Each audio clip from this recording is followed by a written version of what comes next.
किराएदार बेटा। उठ जा नालायक, सुबह के 8 बजने को है। तुझे एग्जाम नहीं देना क्या? थोड़ी देर और सोने दीजिए ना पापा।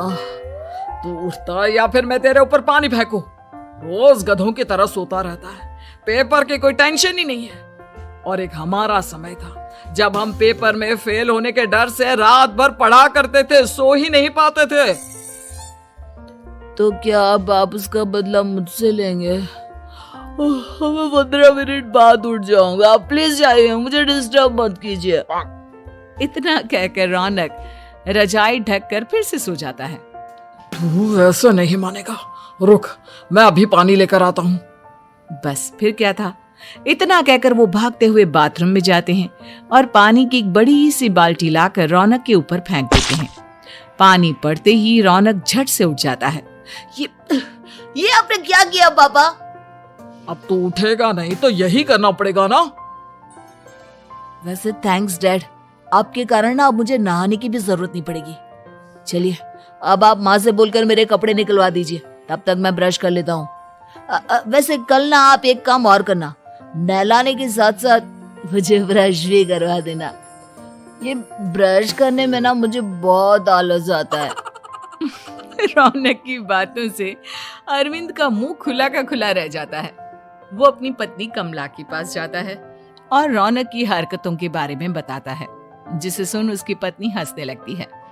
तुम अपने बेटे को समझाने के बजाय हंस रही हो। रौनक बच्चा है, धीरे धीरे सुधर जाएगा। आप क्यों उसके पीछे पड़े रहते हो? अभी नहीं सुधरेगा तो कब सुधरेगा? 10वीं क्लास में है रौनक, वो अब कोई बच्चा नहीं रहा। अरविंद के इतना बोलते ही वहाँ रौनक भी आ जाता है। क्या डैड, मैंने आपको एक काम दिया था, वो भी नहीं हुआ आपसे। अरे क्या हुआ बेटा?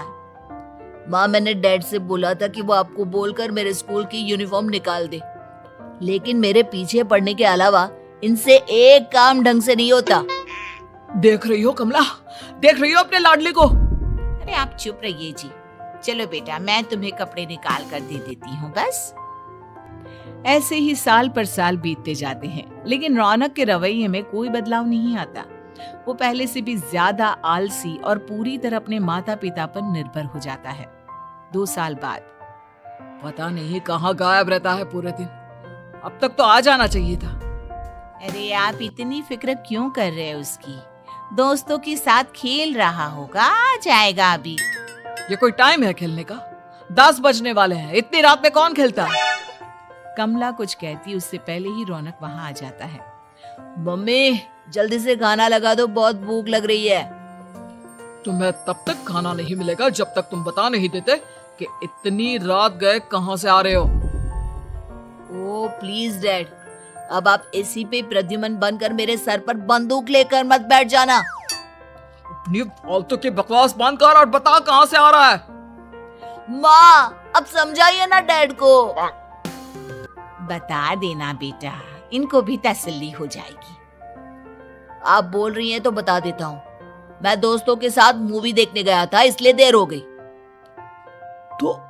तो इन सब चीजों में मेरे पैसे उड़ाता है। कभी 1 रुपया कमाने के बारे में सोचा है तूने? जब देखो हवा की तरह पैसे उड़ाता रहता है। माँ अब आप इन्हें चुप करा दीजिए, वरना ना मुझे गुस्सा आ जाएगा। अच्छा क्या कर लेगा? बता ना, क्या कर लेगा तू? वैसे बात तो ठीक ही है, मैं कर ही क्या सकता हूँ। पैसे तो फिर भी मैं आपसे ही मांगूंगा ना। चलिए अब ये सब बात छोड़िए और मम्मी मेरे लिए खाना लगा दीजिए। अभी लगा देती हूँ बेटा। मैं बता रहा हूँ कमला, एक दिन ये ऐसे ही बिगड़ जाएगा। उफ़ो, आप क्यों इतना पीछे पड़े रहते हो मेरे बच्चे के? बात की बाद में देखेंगे, अभी आप शांति से उसे खाना खाने देंगे। अगले दिन डैडी मुझे 10,000 रुपए चाहिए। हाँ? अब इतने पैसे क्यों चाहिए तुझे? डैड आप बिना सवाल किए कभी पैसे नहीं दे सकते क्या?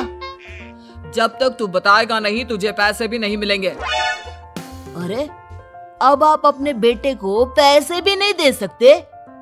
नालायक, तेरी उम्र के लोग नौकरी करते हैं और एक तू है जो नौकरी करने का नाम ही नहीं लेता कभी। आप लोगों के होते हुए भला मैं नौकरी क्यों करूं? अरे हम कब तक पैसे देंगे तुझे? तुझे भी तो अपने पैरों पर खड़ा होना होगा ना।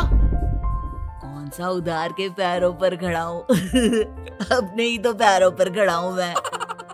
इसी तरह रौनक दिन प्रतिदिन लापरवाह होता जाता है। उसकी लापरवाही को देखते हुए अरविंद और कमला अपने बेटे की शादी कराने का फैसला लेते हैं और 1 महीने के अंदर अंदर ही रौनक की शादी मेघा नाम की लड़की से करा देते हैं। शादी के कुछ दिन बाद, रौनक, मुझे एक अच्छी सी साड़ी चाहिए, आप ला दोगे ना? हाँ, क्यों नहीं। कितने तक की आती है साड़ी? यही करीब 5,000 तक की। तुम चिंता मत करो, मैं आज ही डैडी से पैसे मांगकर तुम्हारे लिए साड़ी ले आऊंगा। आप कब तक ऐसे ही अपने पापा से पैसे मांगते रहेंगे? कोई अच्छी सी नौकरी क्यों नहीं कर लेते आप? अरे डैड के होते हुए मुझे नौकरी करने की जरूरत ही क्या है? पर आप ऐसे कब तक उनसे पैसे मांगते रहेंगे? कुछ आपको अपने दम पर भी तो करना होगा ना। अब तुम भी बाकी लोगों की तरह मुझे ज्ञान देना शुरू मत कर देना। साड़ी चाहिए ना तुम्हें, मिल जाएगी बस। इतना कहकर रौनक अपने पिता से पैसे मांगने चला जाता है। डैडी, मुझे 5,000 रुपया चाहिए। अब 5,000 क्यों चाहिए तुझे? वो मेघा को साड़ी चाहिए थी। अरविंद आगे बिना कुछ कहे चुपचाप उसे पैसे निकाल कर दे देता है। कुछ दिन बाद, तुम्हें नहीं लगता कमला, रौनक हम पर पहले से भी ज्यादा डिपेंड हो गया है? मुझे तो अब उसके भविष्य की चिंता होने लगी है। कल को हमें कुछ हो गया तो वो क्या करेगा? काश तुमने पहले ये सोच लिया होता तो आज हमारा बेटा इतना लापरवाह नहीं होता। तब मुझे कहाँ पता था कि मेरा लाड प्यार उसे इतना बिगाड़ देगा कि वो इस हद तक लापरवाह बन जाएगा। कोई बात नहीं, अभी भी देर नहीं हुई। मुझे पता है उसे कैसे सुधारा जा सकता है। कैसे? अरविंद कुछ कहता उससे पहले रौनक वहां आ जाता है और पैसों के लिए हाथ फैलाने लगता है। डैड, मैं और मेघा बाहर घूमने जाना चाहते हैं। अरे वाह, ये आज सूरज कहाँ से निकला है? Dad please. अच्छा चलो अब मुद्दे की बात करो। मुझे अब 25,000 चाहिए। अब तुम्हें 1 रुपया भी नहीं मिलने वाला। अगर तुम्हें पैसों की इतनी ही जरूरत है तो कोई ढंग की नौकरी कर लो। मम्मी, आप कुछ कहिए ना डैड को। बेटा, वो गलत क्या बोल रहे हैं? ये सब हम तेरे भले के लिए ही तो कर रहे हैं। मम्मा, मैंने बताया ना आपको, मुझे नहीं करनी कोई जॉब वॉब। तो ठीक है, निकल जाओ हमारे घर से। तुम्हारे जैसे लोगों के लिए मैंने ये घर खड़ा नहीं किया है। जितना ये घर आपका है ना, उतना ही मेरा भी है। मैं कहीं नहीं जाने वाला। जाना तो पड़ेगा ही तुझे, क्योंकि अब मैं तेरा कोई भी खर्चा नहीं उठाने वाला। ठीक है, मत उठाइए मेरा खर्चा, मैं अपने दम पर भी जी सकता हूँ। तो बेशर्मों की तरह अब तक यहाँ क्यों खड़ा है? अपना सामान ले और निकल जाए यहाँ से। रौनक पैर पटकते हुए वहां से चला जाता है। घर से निकालना जरूरी है क्या उसे? बिना पैसों के कौन रखेगा उसे किराए पर? अगर उसका भविष्य सुधारना है तो हमें अपने दिल पर पत्थर रखकर ये कदम उठाना ही होगा। दोनों बात कर रहे होते हैं कि रौनक अपनी पत्नी के साथ एक बड़ा सा बैग लेकर घर से निकल जाता है, लेकिन घर से बाहर उसे कोई भी मुफ्त में अपने घर किराए पर नहीं रखता। अंत में थक हार कर वो फिर से अपने घर चला जाता है। क्या हुआ? थोड़ी देर पहले तो दहाड़ते हुए घर से निकला था, अब क्या हुआ? नहीं रखा ना किसी ने तुझे किराए पर?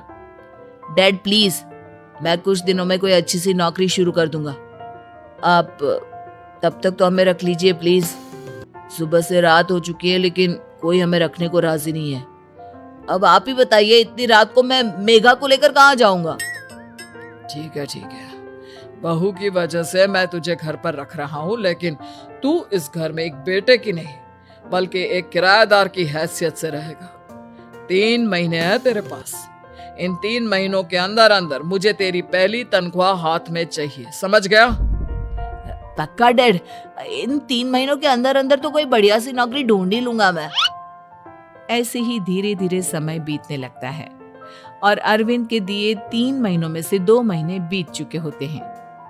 पापा जी ने हमें 3 महीने दिए थे, जिसमें से 2 महीने तो बीत चुके हैं। अब ये आखिरी महीना बचा है। अरे तुम चिंता मत करो, आज मेरा ना 2 जगह इंटरव्यू है, दोनों में से कहीं ना कहीं तो जॉब लगी जाएगी। अच्छा, all the best. Raunak interview के लिए निकल जाता है, जिसके बाद शाम में रौनक घर आता है। कैसा गया इंटरव्यू? आपकी नौकरी लगी या नहीं? अरे पहले सांस तो ले लेने दो अच्छे से। बताइए ना, मुझसे तो जरा भी इंतजार नहीं हो रहा है। वो दरअसल बात यह है कि मेरी नौकरी तो लग चुकी है, लेकिन पैसे बहुत कम है। कितने पैसे हैं? 15,000। इतने में अरविंद और कमला मिठाई का डिब्बा लेकर आ जाते हैं। बधाई हो बेटा। हम जानते थे तेरी जॉब जरूर लगेगी। लेकिन मेरी सैलरी बहुत कम है मम्मा। कम है तो क्या हुआ, धीरे धीरे बढ़ जाएगी। हाँ बेटा, हम तो बस चाहते थे कि तू अपने पैरों पर खड़ा हो जाए। मतलब अब आप मुझे घर से नहीं निकालेंगे? नहीं, ये सब हमने तुझे जिम्मेदार इंसान बनाने के लिए किया था। Thank you mummy papa. अगर आप दोनों ऐसा नहीं करते तो मुझे कभी अपनी जिम्मेदारियों का एहसास तक नहीं होता। आज आपने मुझे सिखा दिया कि इंसान का अपने पैरों पर खड़ा होना भी जरूरी होता है। इतना कहकर रौनक झट से अपने माता पिता के गले लग जाता है और अपनी कमाई की पहली तनख्वाह वो अपने माता पिता के हाथ में सौंपता है। इस तरह रौनक एक गैर जिम्मेदार व्यक्ति से एक जिम्मेदार व्यक्ति बन जाता है।